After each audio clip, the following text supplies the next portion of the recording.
If you look up at the sky on a clear night, you can see infinite twinkling stars. In this video, we'll make our own twinkling stars to understand why they appear to twinkle and planets do not.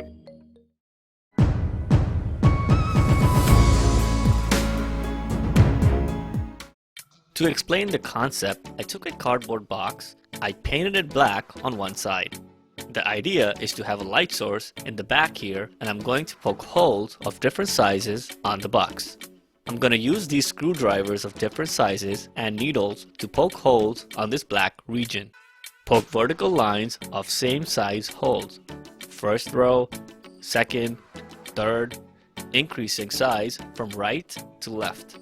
Here's the result. You can see holes of different sizes increasing in size from right to left. Now, I'm going to take a portable light source and insert it in the box. Finally, the box will face a camera with a zoom lens on it that will be used to take pictures or make a video. Okay, let's suppose you're in Southern California and you're looking up on a clear night. As light from objects in the sky get to you, you'll see stars, distant and close, and maybe planets too. Now let's zoom into the yellow region. Here you are looking up at the sky. But what if the sky was magically organized in a way that objects varying in size increased from right to left, just as shown? My setup tries to replicate a same scenario. So we'll call it an organized sky box, representing objects with different sizes. And the lens is similar to you looking at the box or the sky. So let's take a picture and make a video of the skybox in this simple setup. Here it is, a picture of the skybox. Look, you can clearly see varying hole sizes. These are actual holes that I poked on the box. The bigger holes are to the left and the smaller ones are to the right. So the left side shows bigger or closer objects in the sky, and the right shows distant or tiny objects in the sky. You may think of the left side as planets or closer stars, and the right just as stars far away from us. Here's an 8-second video of the skybox, and notice how nothing is twinkling as expected, small or the big holes. I'll wave my hand in front of the skybox just to prove to you that this is the video. See, I'm blocking light entering the lens. But as light reaches the Earth, it goes through the atmosphere. This is where the twinkle in stars comes from.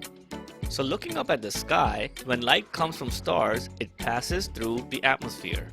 And the atmosphere doesn't let light travel in a straight line and distorts it. This phenomena is called refraction. Think of refraction as something that simply bends light and does so in random directions. So light sometimes reaches you and sometimes it doesn't. To show refraction in my experiment at home, I added a simple griddle right under the path where light will travel, which when turned on will cause the temperature of the path right above it to change and distort light just as our atmosphere does. So when light from all different sources reach the griddle, instead of passing through in a straight line, turning the griddle on will produce heat which would rise and hit the light rays and make the rays go in random directions and might or might not reach the lens, hence making light sources twinkle or light coming from our skybox twinkle. Here's the view now with the griddle turned on. Let's look at it again and notice the region in yellow with smaller holes. Look, they're twinkling. And the region to the left, although waving a bit, do not twinkle. The reason for that is bigger light sources have much more rays that reach you from the sky compared to a smaller light source. And when they refract or bend after reaching the atmosphere, for bigger objects, most light rays do reach you even with them bending or refracting. But for smaller sources, there are only a few light rays. It might completely miss you and the object seems to disappear or twinkle. Here's a simple way to explain refraction or bending of light. We want to have this ping pong ball hit a target, which is the space between the two containers shown in red. If there's no refraction, light would travel in a straight line and enter our target.